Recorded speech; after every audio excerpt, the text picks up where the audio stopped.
Esta es una experiencia que el profeta, en este caso el pobre Jeremías, el joven Jeremías, fiel a Dios, haciendo lo que Dios le pedía, él experimenta aquello con lo que esas palabras con las que hoy empieza la lectura, por ser fiel a Dios, por ser el portavoz de Dios, esto significa profeta, él sufre la murmuración de la gente.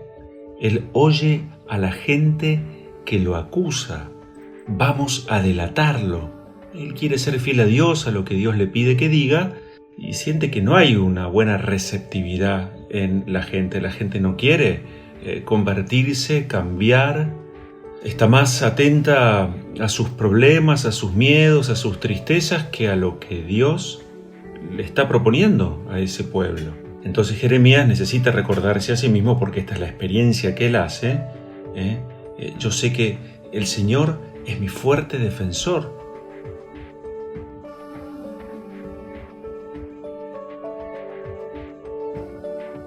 De hecho, la historia de Jeremías la conocemos todos.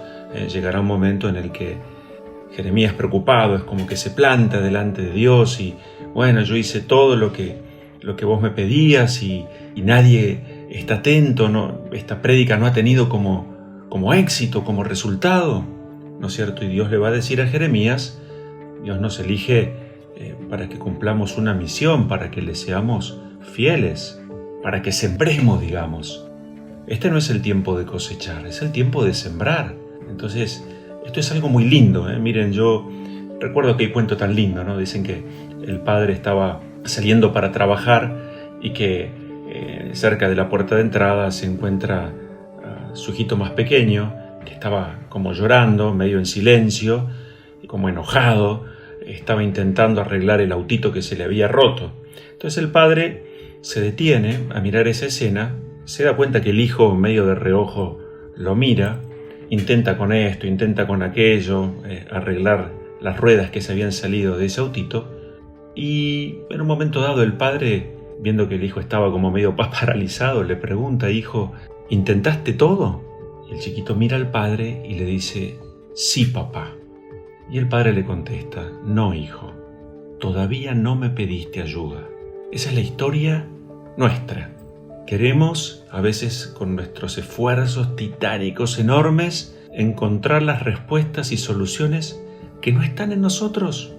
Lo decíamos ayer, tenemos que creer en lo que Dios puede, mucho más que en lo que nosotros podemos. Creer en sus posibilidades, abandonarnos en Él. Dice el salmista hoy, Salmo 17, en el peligro invoqué al Señor y Él me respondió.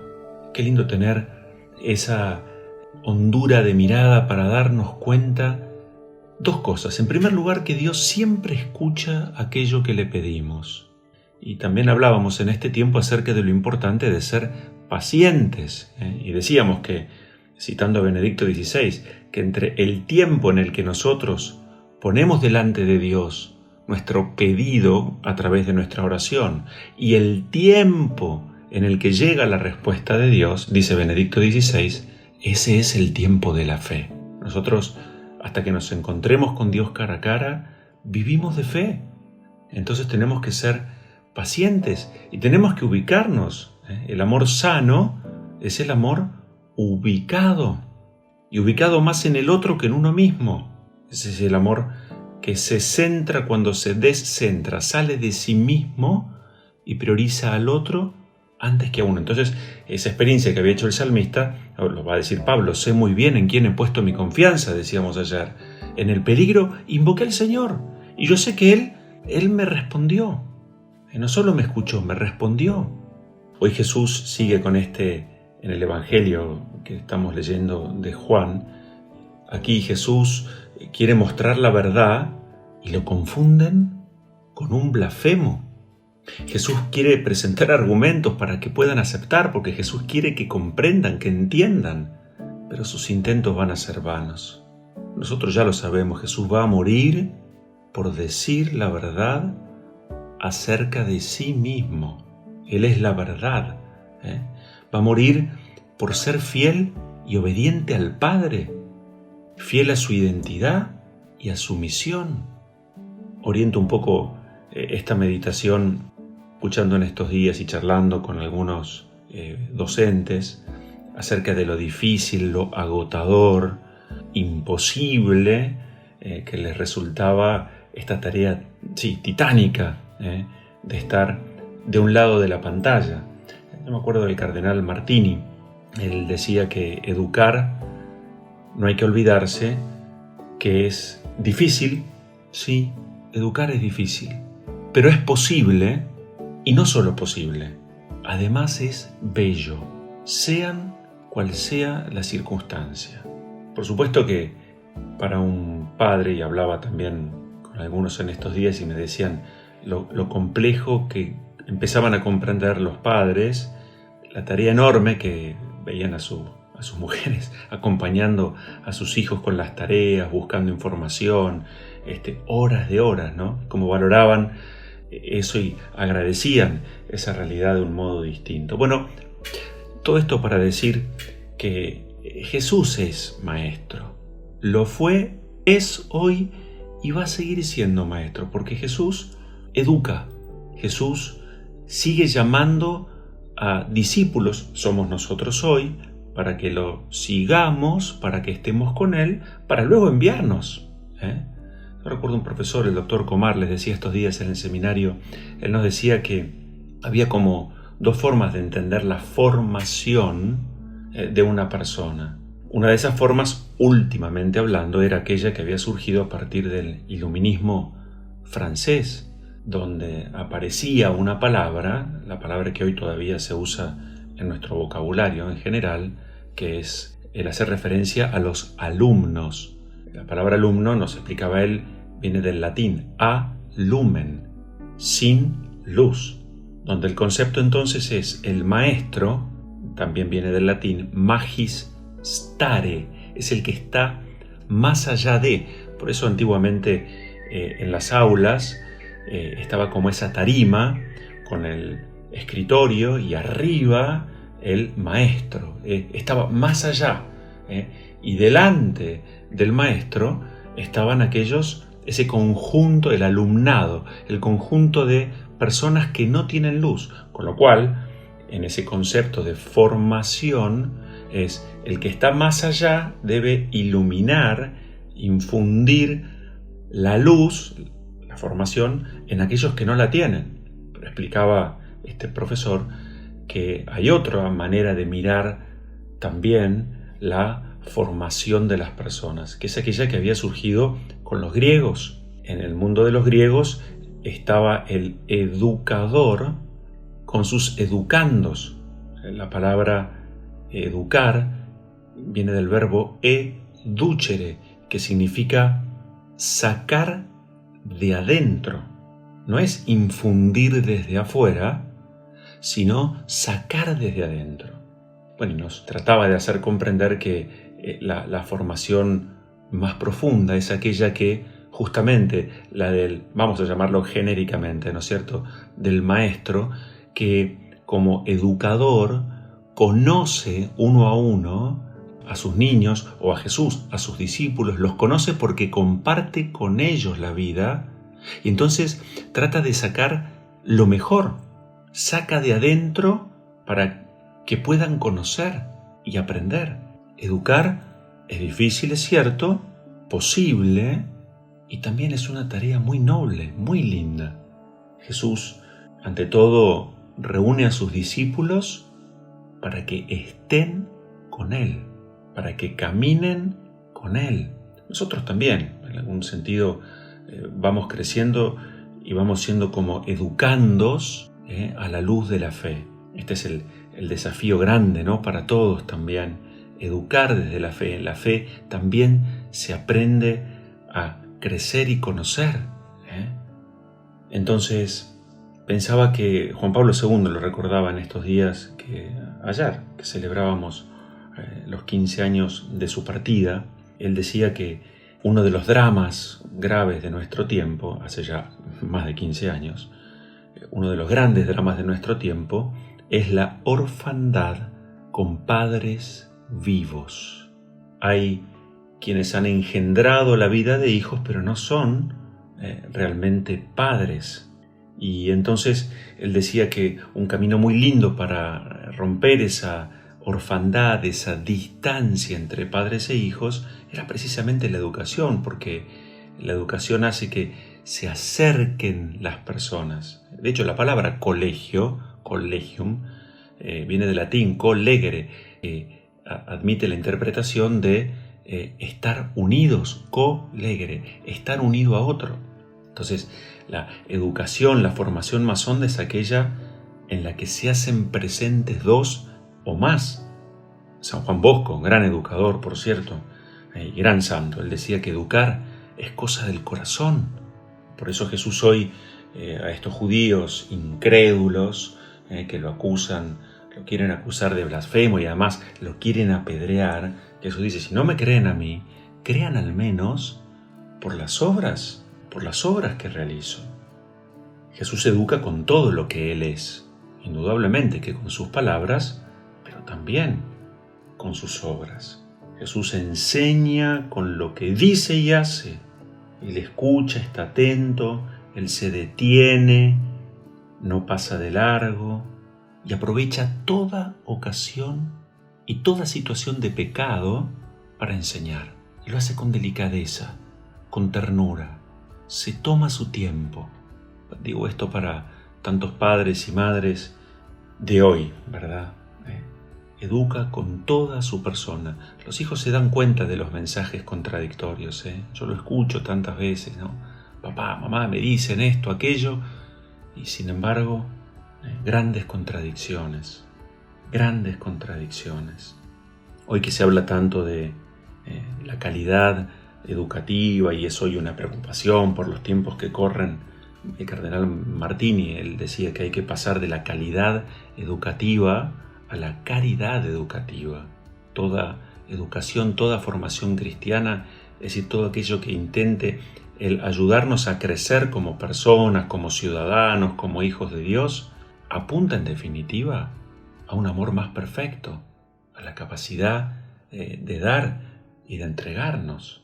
Entonces, volviendo a esto de Jesús que nos dice, al menos crean en mis obras, me parece que es una linda pregunta que podríamos hacernos, ¿no? La gran obra de amor de Dios es la entrega de su Hijo Jesús por nosotros.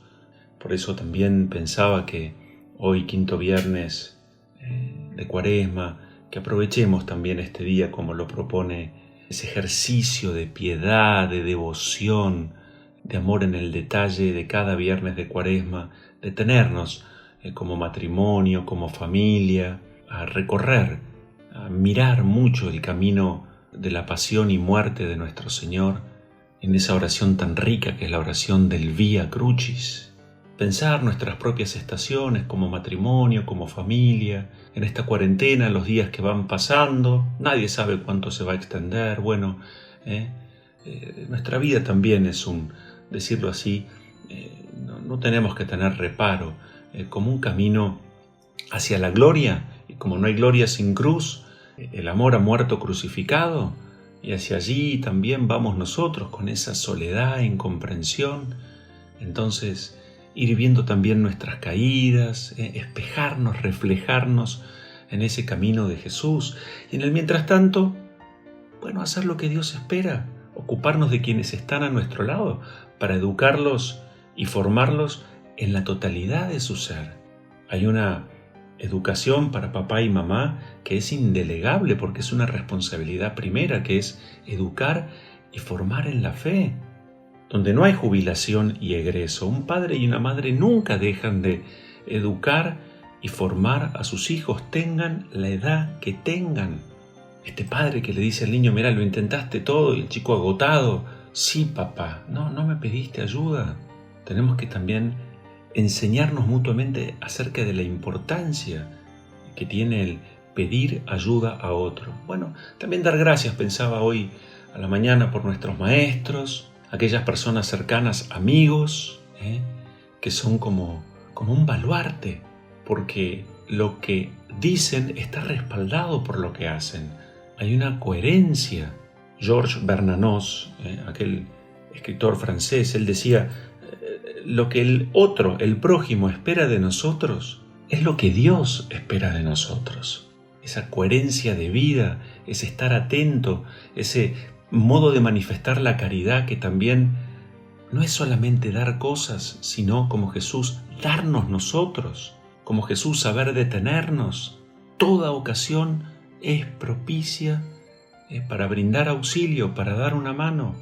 Ayer a la noche tarde estaba reunido con un grupo virtualmente con un grupo de novios acá de la parroquia y me gustaba mucho escuchar esto cuando les preguntamos, bueno, cómo estaban viviendo la cuarentena de novios, ¿no? Hay cuarentenas y cuarentenas, pero para los novios la cuarentena sí que es una cosa complicada. Entonces manifestaban, bueno, el dolor, las ansias de estar con el otro, los deseos, ¿no? Y cómo en todo esto, por más que lo virtual nos acerque y mucho, esa presencia física, esa mirada sin pantallas, es ineludible, es el deseo. Entonces, como había ido creciendo en ellos en este tiempo, ese deseo de estar uno al lado del otro, para brindarse cariño, para mostrarse amor. Pero decían también que este tiempo era un tiempo lindo como desafío para ser creativos en el amor. Más charla, más contención, más escucha. Pensaba también que, viéndolo en estos días, ¿no? que muchas veces la convivencia entre aquellos que están más cerca puede aburrir. Y me acordaba aquel pensamiento tan lindo, ¿no? Que decía que la convivencia puede aburrir a los que se aman tibiamente, pero también aumenta el amor de los que se quieren de verdad. ¿Cuántos de nosotros constatamos con sorpresa, hablando con uno y con otro, las bondades de este tiempo de caminar juntos? Es como los que están en un barco, bueno, soltamos, nos apartamos de la orilla y estamos todos juntos. Y ahora, bueno, hay que capear las tormentas, hay que aguantarse las calmas chichas, pero sabemos a dónde vamos, sabemos a dónde vamos. Quisiera decir 2 o 3 palabras acerca de algo que está muy vinculado a la educación, que es el compromiso. Saber que el compromiso, en primer lugar, no es algo fácil. Comprometerse requiere como solidez interior. Yo me puedo comprometer con alguien cuando sé la importancia, conozco la importancia de esa persona y el por qué me voy a comprometer. El compromiso, así como la coherencia, decíamos que está entre lo que se dice y lo que se hace, también de alguna manera el compromiso es aquel que se manifiesta en la acción. Cuando yo me comprometo, hay un crecimiento que tarde o temprano, antes o después, va a llegar. Frente al compromiso hay como 4 tipos de personas. Están aquellos que en la vida no tienen objetivos y que simplemente se dejan vivir, transcurre el tiempo, pasa.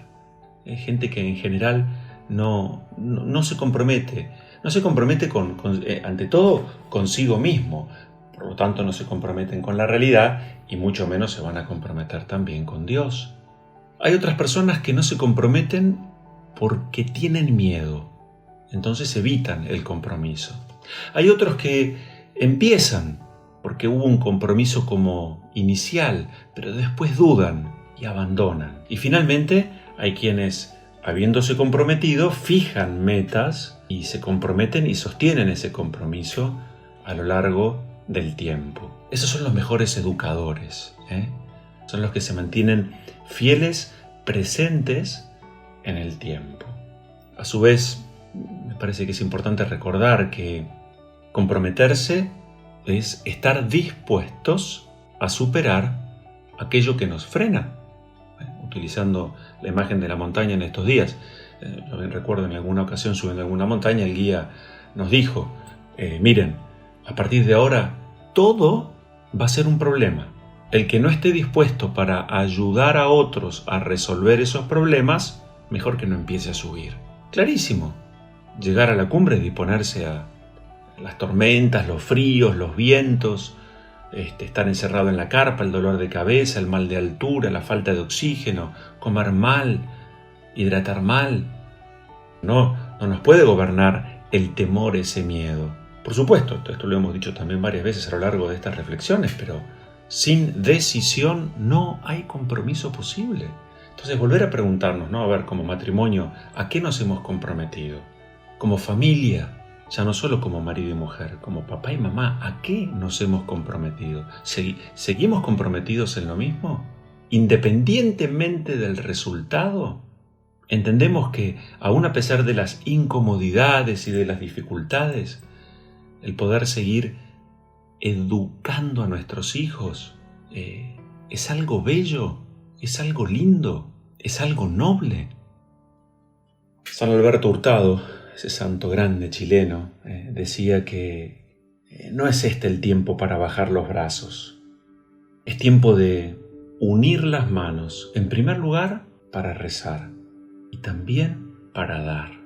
Aquel que ha ido, vamos a decirlo así, aprendiendo en la vida, crecido en la comprensión del para qué estoy y hacia dónde voy, uno no puede evadir la respuesta del compromiso. Estoy, que se manifiesta en la generosidad. Yo existo para dar lo que soy y lo que tengo. El darme con amor en cada instante, el renovar la entrega, el aceptar el sacrificio silencioso, el hacerme presente, no escaparme, no evadirme, no aislarme. Estamos para sembrar. Tenemos que comprometer nuestras manos en la siembra del amor que se transmite en lo que soy. Juan Pablo II, en aquella encíclica tan linda, Fides et Ratio, fe y razón, decía uno no busca solo verdades en las que creer, sino personas en las quien confiar. Benedicto XVI, nuestra fe no consiste en un cúmulo de verdades a ser creídas. Fundamentalmente nuestra fe consiste en el encuentro con una persona que se llama Jesucristo el Señor y es el Maestro, es el que está a nuestro lado. Me acuerdo una vez un profesor nos contaba que él había aprendido que una frase, unas palabras para alentar, que un educador verdadero tenía que ser aquel capaz que entusiasmaba, que motivara, y él utilizaba esta frase tan linda, ¿no? Yo sé que vos podés aprender. Esto es lo que nos dice Jesús. Yo sé que vos podés aprender. Entonces, vaciarnos, decíamos estos días, de aquello que estamos llenos para llenarnos de aquel de quien muchas veces estamos vacíos. Esto también forma parte como del compromiso, ¿no? El compromiso a aprender. Somos educadores, pero somos educandos, vamos camino al cielo y necesitamos que ese guía, ese pastor bueno, nos diga por dónde ir, qué hacer. Vamos a pedir al Señor entonces, el que es nuestro defensor, que nos fortalezca, aquel que nos cubre y responde en medio del peligro. Papá y mamá, no bajar los brazos, recuperar esta noble tarea que es la de enseñar.